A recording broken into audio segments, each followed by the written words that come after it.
ಪಾಕಿಸ್ತಾನಕ್ಕೂ ಸ್ವಲ್ಪ ಮಟ್ಟಿಗೆ ಸೌದಿ ಅರೇಬಿಯಾಕ್ಕೂ ಔಟ್ ಆಫ್ ಸಿಲೆಬಸ್ ಕ್ವಶನ್ ಬಂದ್ಬಿಟ್ಟಿದೆ. ಪಾಕಿಸ್ತಾನ ಇರಾನ್ ಜೊತೆಯಲ್ಲಿ ಸೀಕ್ರೆಟ್ ನೆಗೋಷಿಯೇಷನ್ ಮಾಡಿ ನಾವು ಯುದ್ಧಕ್ಕೆ ನಿಲ್ಲೋದಿಲ್ಲ ಅನ್ನೋ ಒಂದು ಮಾತು ಕೊಟ್ಟಿದೆ ಅಂತ ಒಂದು ಸುದ್ದಿ. ಈ ಒಪ್ಪಂದ ಇದೆಯಲ್ಲ, ಇದನ್ನು ನೆನಪಿಸ್ಕೊಳ್ಳಿ. ನೀವು ನಮ್ಮ ಪರವಾಗಿ ನೀವು ಯುದ್ಧ ಮಾಡಬೇಕು ಅಂತ, ಇರಾನ್ ವಿರುದ್ಧ ನಾನು ಯುದ್ಧ ಮಾಡ್ತೀನಿ ಒಂದು ಹೇಳಿಕೆ ಪಾಕಿಸ್ತಾನದಿಂದ ಬಂದರೆ ಇರಾನಿಯನ್ ಮಿಸೈಲ್ಸ್ ವಿಲ್ ಹಿಟ್. ಅವುಗಳನ್ನ ತಡೆಯೋ ಸಾಮರ್ಥ್ಯ ಪಾಕಿಸ್ತಾನಕ್ಕಿಲ್ಲ. ಸೌದಿ ಅರೇಬಿಯಾದ ಪರವಾಗಿ ನೇರವಾಗಿ ಹೋರಾಡೋದಕ್ಕೆ ತಯಾರಾಗಿಲ್ಲ. ಟ್ರಂಪ್ ಹೇಳಿದ್ರೆ ತಾಲಿಬಾನ್ ಬಹುಶಃ ಟ್ರಂಪ್ಗೆ ಬಗ್ರಾಮ್ ಏರ್ಪೋರ್ಟ್ ಅನ್ನೇ ಬಿಟ್ಕೊಡ್ಬೋದು. ಟ್ರಂಪ್ ಬೀಯಿಂಗ್ ಟ್ರಂಪ್ ಆತ ಹೇಗೆ ಆಲೋಚನೆ ಮಾಡ್ತಾರೆ, ಹೇಗೆ ಏನನ್ನಾದರೂ ಇಂಪ್ಲಿಮೆಂಟ್ ಮಾಡ್ತಾರೆ, ನಾವು ಯಾರೂ ಊಹೆ ಮಾಡೋದಕ್ಕಾಗೋದಿಲ್ಲ. ಇರಾನ್ ಅಮೆರಿಕಾ ಇಸ್ರೇಲ್ ಯುದ್ಧ ನಡೆದೈತಿ. ಈ ಯುದ್ಧದಾಗ ಅರಬ್ ರಾಷ್ಟ್ರಗಳ ಮೇಲೆ ಇರಾನ ದಾಳಿ ಮಾಡಕತ್ತೈತಿ ಕೂಡ. ಈಗ ಏನಾಗಿತ್ತು ಎಲ್ಲ ಕಡೆ ಮಾತು ಅಂದ್ರ ಪಾಕಿಸ್ತಾನ ಅರಬ್ ಕಂಟ್ರಿಗಳಿಗೆ ಸಹಾಯ ಮಾಡ್ತೈತಿ, ರಕ್ಷಣೆ ಕೊಡ್ತೈತಿ ಅನ್ನೋದು. ಯಾಕಂದ್ರ ಅರಬ್ ಕಂಟ್ರಿ ಜೋಡಿ ಪಾಕಿಸ್ತಾನ ರಕ್ಷಣಾ ಒಪ್ಪಂದ ಮಾಡ್ಕೊಂಡಿತ್ತು. ಆ ರಕ್ಷಣಾ ಒಪ್ಪಂದದ ಅನುವಾಗಿನ ಪಾಕಿಸ್ತಾನ ಅರಬ್ ಕಂಟ್ರಿಗಳಿಗೆ ರಕ್ಷಣೆ ಕೊಡ್ತೈತಿ. ಆದ್ರೆ ಈ ಪಾಪಿ ಪಾಕಿಸ್ತಾನ ಕೈ ಎತ್ತಿ ಬಿಡ್ತು. ಅರಬ್ ಕಂಟ್ರಿ ಹೊತ್ತಿ ಉರ್ಯಾಕತ್ರು, ಬಾಂಬ್ ಬಿದ್ರು, ಡ್ರೋನ್ ಬಿದ್ರು, ಕ್ಯಾರೇನಿಲ್ಲ, ರಕ್ಷಣೆಗೆ ಹೋಗ್ಲೇ ಇಲ್ಲ. ಒಂದ್ ರೀತಿ ಇಕ್ಕಟ್ಟೊಳಗೆ ಸಿಕ್ಕೊಂಡ್ಬಿಡ್ತು. ಇರಾನ್ ಪರವಾಗಿ ಒಳಗೊಳಗ ಸಂಚು ಮಾಡ್ತೈತಿ, ಇರಾನ್ ಕೆಟ್ಟದನ್ನು ಬಯಸ್ತೈತಿ. ಈ ಗಾಡಿ ಅರಬ್ ಜೋಡಿ ಒಪ್ಪಂದನೂ ಮಾಡ್ತೈತಿ, ಅರಬ್ ಸಪೋರ್ಟಿಗೆ ಹೋಗೋದಿಲ್ಲ. ಇನ್ನೊಂದು ಕಡೆ ಅಮೆರಿಕಾದ ಟ್ರಂಪ್ನು ಕೂಡ ಇವರು ಪುಸಲಾಯಿಸಿ ತಮ್ಮ ಕಡೆನೇ ಇಟ್ಕೋಬೇಕು. ಇಂಥ ಇಕ್ಕಟ್ಟೊಳಗ ಈ ಕಡೆ ನೋಡಿದ್ರೆ ಅಫ್ಘಾನಿಸ್ತಾನ ಇವ್ರ ಮೇಲೆ ದಾಳಿ ಮಾಡತೈತಿ. ಇವ್ರು ನೋಡಿದ್ರ ಅವ್ರ 400-500 ಮಂದಿನ ಸಾಯಿಸಿಬಿಟ್ರು. ಇಂಥ ಕ್ರೂರ ಮನಸ್ಥಿತಿ ಈ ಪಾಕಿಸ್ತಾನ ಯಾರ ನಂಬಿಕೆಯನ್ನು ಉಳಿಸ್ಕೊಳಕ್ ಲಾಯಕ್ಕೇ ಇಲ್ಲ. ಯಾಕಂದ್ರ ಅರಬ್ ಕಂಟ್ರಿ ಜೋಡಿ ಮಾಡ್ಕೊಂಡಿದ್ದ ರಕ್ಷಣಾ ಒಪ್ಪಂದವನ್ನ ಪಾಲಿಸ್ಲೇ ಇಲ್ಲ. ಇಂಥ ಪಾಪಿ ಪಾಕಿಸ್ತಾನ ಮುಂದೆ ಯಾವ ಸ್ಥಾನಕ್ಕೆ ತಲುಪ್ತೈತಿ, ಯಾವ ಗತಿ ತಲುಪ್ತೈತಿ ಅನ್ನೋದ್ರ ಬಗ್ಗೆ ಇವತ್ತು ನಮಗ Jio political analyst professor Prem Shekhar ಹೇಳ್ತಾರೆ.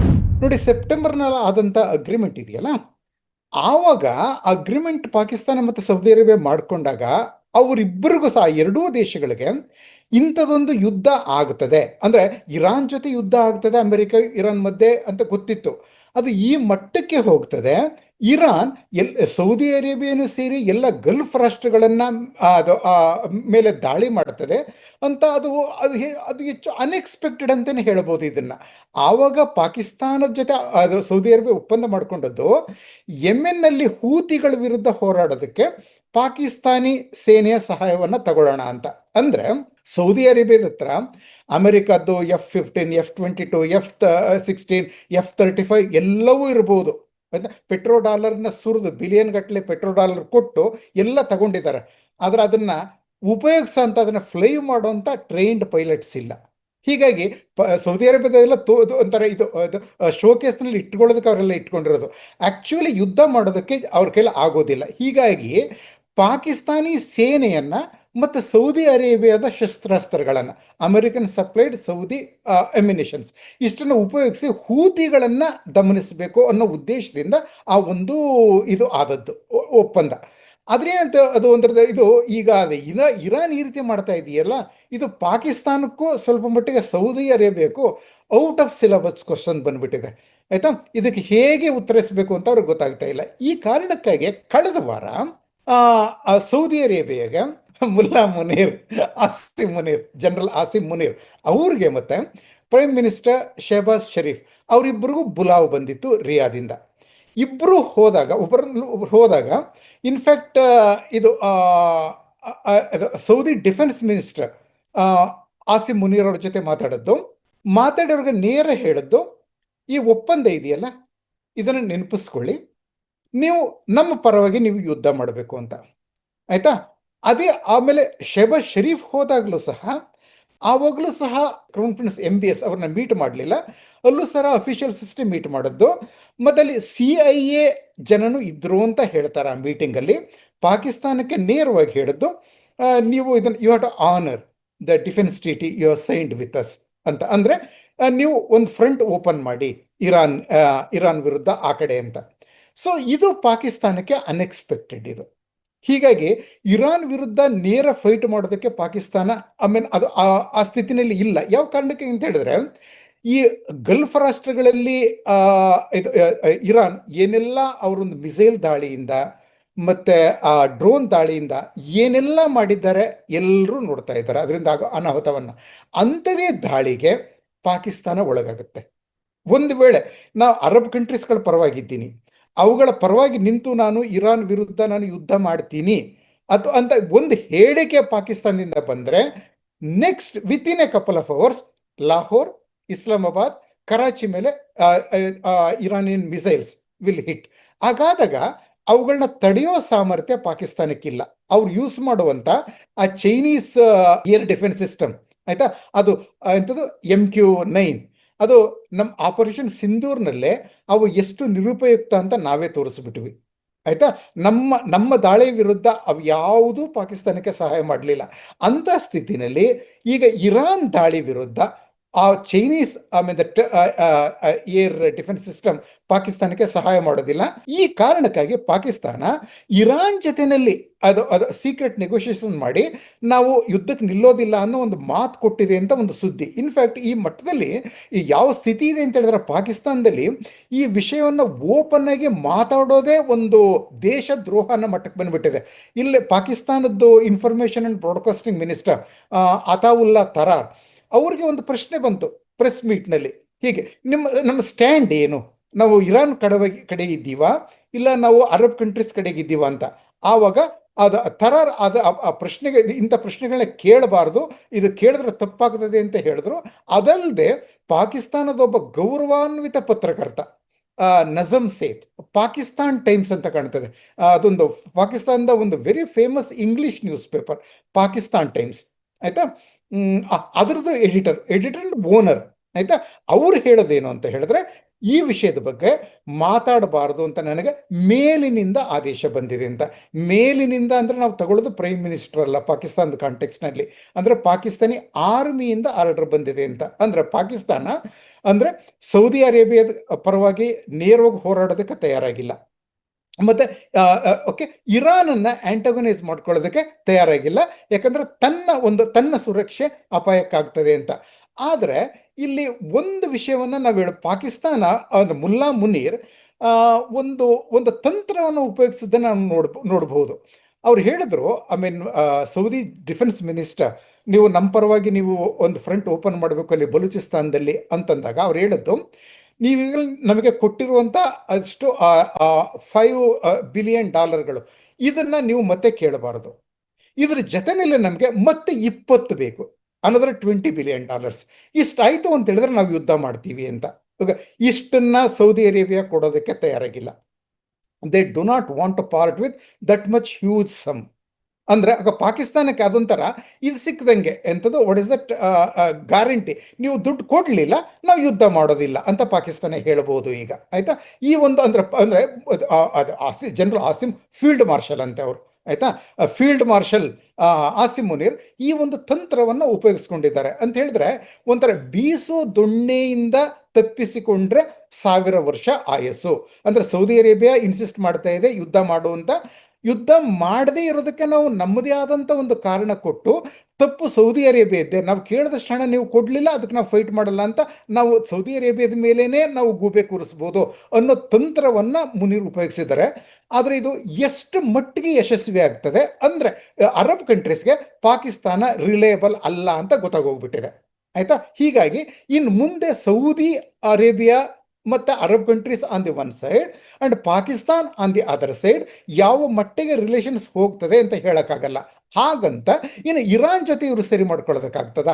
ಇನ್ಫ್ಯಾಕ್ಟ್ ಇರಾನ್ ಓಕೆ ಶಿಯಾ ಕಂಟ್ರಿ, ಪಾಕಿಸ್ತಾನ್ ಸುನ್ನಿ ಮುಸ್ಲಿಂ ಕಂಟ್ರಿ. ಮತ್ತು ಅಲ್ಲಿ ನಾವು ಹಿಂದೆ ಒಮ್ಮೆ ನಾವು ಮಾತಾಡಿದ್ವಿ, ಕರಾಚಿನಲ್ಲಿ ಅಮೆರಿಕನ್ ಕಾನ್ಸುಲೇಟ್ನಲ್ಲಿ ಮೇಲೆ ಅಲ್ಲಿ ಒಂದು ಇದು ಶಿಯಾಗಳು ದಾಳಿ ಇಟ್ಟಾಗ ಅವ್ರ ಮೇಲೆ ಗುಂಡು ಹಾರಿಸಿ ಅವರನ್ನ ಕೊಂದದ್ದು ಅಲ್ಲಿ ಅಮೆರಿಕನ್ ಕಾನ್ಸುಲೇಟ್ಲಿದ್ದಂಥ ಅಮೆರಿಕನ್ ಮೆರೈನ್ ಕಮಾಂಡೋಸ್. ಆದರೆ ಅಮೆರಿಕನ್ಸ್ ಮೇಲೆ ತಪ್ಪಾಕಬಾರ್ದು ಅಂತೇಳಿ ಪಾಕಿಸ್ತಾನೀಸು ನಾವೇ ಕೊಂದದ್ದು ಪ್ರೊಟೆಸ್ಟರ್ಸ್ನ ಅಂತ ಅದು ಹೇಳಿತು. ಅಂದರೆ ಅಮೆರಿಕನ್ಸ್ನ ಡಿಫೆಂಡ್ ಮಾಡೋದಕ್ಕೋಸ್ಕರ ಅಮೆರಿಕನ್ಸು ಶಿಯಾಗಳನ್ನ ಕೊಂದಿದ್ದಾರೆ ಅಂತ ಹೇಳೋದ್ರ ಬದಲು ನಾವೇ ಕೊಂದಿದ್ದೇವೆ, ಯಾಕಂದ್ರೆ ಅದನ್ನ ತಡಿಬೇಕಾಗಿತ್ತು, ಪೊಲೀಸ್ ಆಕ್ಷನ್ ತಗೊಂಡ್ವಿ ಅಂತ. ಅದರಿಂದ ಏನಾಗಿದೆ, ಪಾಕಿಸ್ತಾನಿಗಳು ಸಹ ಶಿಯಾಗಳನ್ನ ಕೊಂದಿದ್ದಾರೆ ಕರಾಚಿನಲ್ಲಿ ಇರಲಿ ಅನ್ನೋ ಇನ್ನೊಂದು ತೊಂದರೆಗೆ ಪಾಕಿಸ್ತಾನ ಸಿಕ್ಕಾಕೊಂಡಿದೆ. ಹೀಗಿರುವಾಗ ಆ ಶಿಯಾ ಇರಾನನ್ನು ಎಷ್ಟು ದಿನಗಳವರೆಗೆ ಪಾಕಿಸ್ತಾನ್ ಸಮಾಧಾನದಲ್ಲಿ ಇಡೋದಕ್ಕೆ ಇದು ಒಂದು ಇಶ್ಯೂ. ಮತ್ತೆ ನೀವು ಇದನ್ನ ಇಂಥದ್ದು ಅಫ್ಘಾನಿಸ್ತಾನದ ವಿಷಯ ತೆಗೆದ್ರಿ. ಅಫ್ಘಾನಿಸ್ತಾನ ಮೇಲೆ ನಾವು ನೋಡ್ತಾನೆ ಇದ್ದೀವಿ. ಆ ಒಂದು ಎಂಥದ್ದು ಅದು ಡ್ರಗ್ ರಿಹ್ಯಾಬಿಲಿಟೇಷನ್ ಸೆಂಟರ್ ಹಾಸ್ಪಿಟಲ್ ಮೇಲೆ ದಾಳಿ ಮಾಡಿ 400-500ರಷ್ಟು ಆ ಒಂದು ಇದನ್ನ ಟ್ರೀಟ್ಮೆಂಟ್ ತಗೋತಾ ಇದ್ದ ಜನರನ್ನ ಕೊಂದದ್ದು ಪಾಕಿಸ್ತಾನ. ಒಂದು ರೀತಿಯ ಇನ್ಹ್ಯೂಮನ್ ಅದು ವಾರ್ ಕ್ರೈಮ್ ಆಗ್ತದೆ ಇದು. ಮತ್ತೆ ಈ ಮಟ್ಟಕ್ಕೆ ಪಾಕಿಸ್ತಾನ ಯಾಕೆ ಹೋಯಿತು? ಕಳೆದ ಒಂದು ತಿಂಗಳಿಂದನೂ ಪಾಕಿಸ್ತಾನದ ಮೇಲೆ ಒಂದಲ್ಲ ಒಂದು ದಾಳಿ ಮಾಡ್ತಾ ಇದೆ. ಕಾಬೂಲ್ ಮೇಲೆ ದಾಳಿ ಮಾಡಿದೆ, ಕಂದಹಾರ್ ಮೇಲೆ ದಾಳಿ ಮಾಡಿದೆ. ಅಫ್ಘಾನಿಸ್ತಾನ ತಾನು ಪ್ರತಿಯೇಟು ಕೊಡ್ತಾ ಇದೆ ಅಂತ ದೊಡ್ಡದಾಗಿ ಕೊಡೋ ಸಾಮರ್ಥ್ಯ ಅದಕ್ಕಿಲ್ಲ. ಯಾಕಂದ್ರೆ ಅದರಲ್ಲಿ ಏರ್ ಫೋರ್ಸ್ ಇಲ್ಲ. ಅವ್ರು ಉಪಯೋಗಿಸೋದೆಲ್ಲ ಬರೀ ಡ್ರೋನ್ಗಳು ಮತ್ತೆ ಒಂದು ಸ್ಮಾಲ್ ಮಿಸೈಲ್ಸ್ ಮಾತ್ರ. ಯಾಕಾಗಿ ಅನ್ನೋದಕ್ಕೆ ಒಂದು ಕಾರಣ ಹೇಳೋದು, ಬಗ್ರಾಮ್ ಏರ್ಪೋರ್ಟ್ ಕಾಬೂಲಿಂದ ನಾರ್ತ್ಗೆ 47 ಕಿಲೋಮೀಟರ್ ನಾರ್ತ್ ಈಸ್ಟ್ಗಿದೆ. ಅದನ್ನ ರಷ್ಯನ್ಸ್ ಕಟ್ಟಿದ್ರು ಶುರುವಿನಲ್ಲಿ. ಅನಂತರ ರಷ್ಯನ್ಸ್ ಹೊರಟೋದ ಮೇಲೆ ಈ ತಾಲಿಬಾನ್ ವಿರುದ್ಧ ಯುದ್ಧ ಮಾಡುವಾಗ ಅಮೆರಿಕನ್ಸ್ ಅದನ್ನ ಬಹಳ ದೊಡ್ಡದಾಗಿ ಡೆವಲಪ್ ಮಾಡಿದ್ರು, ತುಂಬಾ ದೊಡ್ಡದಾಗಿ, ಬಹಳ ಒಳ್ಳೆಯದು ಅದು ಏರ್ಫೋರ್ಸ್ ಫೆಸಿಲಿಟಿ ಅದು. ಹೀಗೆ ಅದನ್ನ ಅಮೆರಿಕನ್ಸ್ 15 ಆಗಸ್ಟ್ 2021 ಅದೇ ಅಲ್ಲಿಂದ ಹೇಸ್ಟಿ ವೆಕೇಶನ್ ಅಲ್ಲಿಂದ ಬಂದಾಗ ಅದನ್ನ ಅಫ್ಘಾನಿಸ್ತಾನಕ್ಕೆ ಬಿಟ್ಕೊಟ್ಬಿಟ್ರು. ಈಗ ಟ್ರಂಪ್ಗೆ ಆ ಒಂದು ಏರ್ಫೀಲ್ಡ್ ಮತ್ತೆ ಬೇಕಾಗಿದೆ. ಹಾಗಾಗಿ ಅಫ್ಘಾನಿಸ್ತಾನ ಅದನ್ನು ಕೊಡೋದಕ್ಕೆ ತಯಾರಾಗಿಲ್ಲ. ಟ್ರಂಪ್ ಅಫ್ಘಾನಿಸ್ತಾನ ಜೊತೆ ನೇರವಾಗಿ ಮಾತಾಡಿ ಪಾಕಿಸ್ತಾನದ ವಿರುದ್ಧವಾಗಿ ನಿಮಗೆ ನಾವು ಸಪೋರ್ಟ್ ಮಾಡೋದಿಲ್ಲ ಅಂತ ಟ್ರಂಪ್ ಹೇಳಿದ್ರೆ ತಾಲಿಬಾನ್ ಬಹುಶಃ ಟ್ರಂಪ್ಗೆ ಬಗ್ರಾಮ್ ಏರ್ಪೋರ್ಟ್ ಅನ್ನು ಬಿಟ್ಕೊಡ್ಬೋದು. ನೋಡಿ, ಒಂದು ಕಾಲದಲ್ಲಿ ಇಂಡಿಯಾ ಮತ್ತು ತಾಲಿಬಾನ್ ನಡುವೆ ಎಂಥ ದ್ವೇಷ ಇತ್ತು. 99 ತಗೊಳ್ಳಿ, ಡಿಸೆಂಬರ್ 1999 ನಮ್ಮದು IC-814 ಆ ವಿಮಾನವನ್ನ ಹೈಜಾಕ್ ಮಾಡಿದ್ದು ಪಾಕಿಸ್ತಾನಿಗಳು, ಅದಕ್ಕೆ ಸಹಾಯ ಮಾಡಿದ್ದು ಅಫ್ಘಾನ್ ತಾಲಿಬಾನಿಗಳು.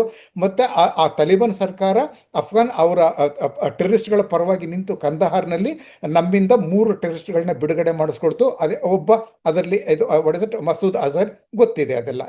ಆ ಮಟ್ಟಕ್ಕೆ ನಮಗೆ ದ್ವೇಷ ಕಾರ್ತಾ ಇದ್ದಂಥ ತಾಲಿಬಾನ್ ಈಗ ನಮಗೆ ಫ್ರೆಂಡ್ ಆಗಿದೆ. ಅಂದ್ರೆ ಪಾಕಿಸ್ತಾನವನ್ನ ಎದುರಿಸಬೇಕಾದ್ರೆ ಇಂಡಿಯಾ ಬೇಕು ಅಂತ ತಾಲಿಬಾನ್ ನಂಬಿಕೊಂಡು ನಮಗೆ ಅದು ಕ್ಲೋಸ್ ಆಗಿದೆ. ಇದೇ ರೀತಿ ಟ್ರಂಪ್ ನಾವು ಪಾಕಿಸ್ತಾನದ ವಿರುದ್ಧ ನಿಮಗೆ ಸಹಾಯ ಮಾಡ್ತೀವಿ ಅಥವಾ ಪಾಕಿಸ್ತಾನ ನಿಮಗೆ ತೊಂದರೆ ಕೊಡದೇ ಇರೋ ರೀತಿ ನೋಡ್ಕೋತೀವಿ ಅನ್ನೋ ಆಶ್ವಾಸನೆಯನ್ನ ಕೊಟ್ಟಿದ್ರೆ ಖಂಡಿತ ತಾಲಿಬಾನ್ ಬಗ್ರಾಮ್ ಏರ್ಪೋರ್ಟ್ ಅನ್ನು ಟ್ರಂಪ್ಗೆ ಕೊಡ್ತಾ ಇತ್ತು. ಆದರೆ ಟ್ರಂಪ್ ಬೀಯಿಂಗ್ ಟ್ರಂಪ್ ಆತ ಹೇಗೆ ಆಲೋಚನೆ ಮಾಡ್ತಾರೆ, ಹೇಗೆ ಏನನ್ನಾದರೂ ಇಂಪ್ಲಿಮೆಂಟ್ ಮಾಡ್ತಾರೆ, ನಾವು ಯಾರೂ ಊಹೆ ಮಾಡೋದಕ್ಕಾಗೋದಿಲ್ಲ. ಹೀಗಾಗಿ ಅಫ್ಘಾನಿಸ್ತಾನದ ಫ್ರೆಂಡ್ಶಿಪ್ಪನ್ನು ತಗೊಳ್ಳೋದ್ರ ಬದಲು ಪಾಕಿಸ್ತಾನದ ಪರವಾಗಿ ನಿಂತ್ಕೊಂಡು ನೀವು ನಮಗೆ ಅದನ್ನು ಹೇಗಾದರೂ ನಮಗೆ ಅದು ಸಿಗೋ ರೀತಿ ಮಾಡಿ ಅಂತ ಕೇಳಿದ್ದಾರೆ. ಆಯಿತಾ, ಮುಲ್ಲಾ ಒಮರ್ನ ಮೈ ಫೇವ್ರೆಟ್ ಫೀಲ್ಡ್ ಮಾರ್ಷಲ್ ಅಂತ ಹೇಳಿದ್ದೆಲ್ಲ ಶರ್ಮಲ್ ಶೇಖ್ನಲ್ಲಿ ನಾವು ಕೇಳಿದ್ದೀವಿ. ಹೀಗಾಗಿ ಈ ಪಾಕಿಸ್ತಾನ ಈ ಯುದ್ಧವನ್ನು ಮಾಡ್ತಾ ಇರೋದು ಪಕ್ತಿಕಾ, ನಂಗರ್ಹಾರ್ ಪ್ರಾವಿನ್ಸ್ಗಳ ಮೇಲೆ ದಾಳಿ ಮಾಡ್ತಾ ಇರೋದು, ಬಾರ್ಡರ್ ಪ್ರಾವಿನ್ಸ್ ಮೇಲೆ, ಕಾಬೂಲ್ ಮೇಲೆ ನೇರ ದಾಳಿ ಮಾಡ್ತಾ ಇರೋದು. ಒಂದು ದಾಳಿಯಲ್ಲಂತೂ ಪಾಕಿಸ್ತಾನ ಗುರಿಯಾಗಿರಿಸಿಕೊಂಡದ್ದು president of Afghanistan, Taliban leader Hibatullah Akhundzada ಅವ್ರನ್ನೇ ಟಾರ್ಗೆಟ್ ಮಾಡಿತ್ತಂತೆ.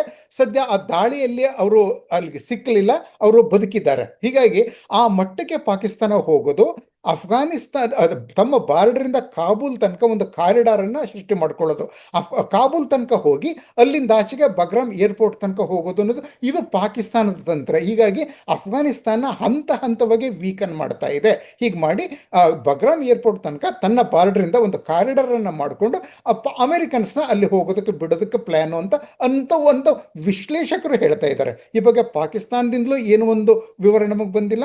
ಟ್ರಂಪ್ ಸಹ ಈ ಬಗ್ಗೆ ಇಷ್ಟೊಂದು ಬಿಗಿಯಾಗಿ ಮುಚ್ಕೊಂಡಿದ್ದಾರೆ ನಮಗೂ ಗೊತ್ತಾಗ್ತಾ ಇಲ್ಲ. ಆದರೆ ಈ ಒಂದು ಪಾಕಿಸ್ತಾನ ಮಾಡ್ತಾ ಇರೋದು, ಅಮೆರಿಕ ಸೈಲೆಂಟ್ ಹಿಂದೆ ಇರೋದು ನೋಡಿದ್ರೆ ಅಮೆರಿಕಾದ ಒಂದು ಉದ್ದೇಶಗಳನ್ನ ಸಾಧಿಸೋದಕ್ಕೆ ಪಾಕಿಸ್ತಾನ ಅಫ್ಘಾನಿಸ್ತಾನದ ಮೇಲೆ ಈ ರೀತಿಯ ದಾಳಿಗಳನ್ನ ಮಾಡ್ತಾ ಇದೆ ಅಂತ ಹೇಳ್ಬೋದು. ಇದರಲ್ಲಿ ಎಷ್ಟು ಮಟ್ಟಿಗೆ ಯಶಸ್ವಿ ಆಗ್ಬೋದು? ಹಿಂದೆ ಅಮೆರಿಕ ಅಫ್ಘಾನಿಸ್ತಾನವನ್ನು ಬಿಟ್ಟು ಓಡೋಯ್ತು, ನಾವೇ ನೋಡಿದ್ದೀವಿ.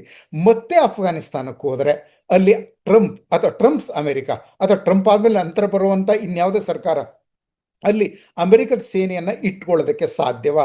ಇದನ್ನ in fact both Pakistanis and Americans should reevaluate their strategy in Afghanistan.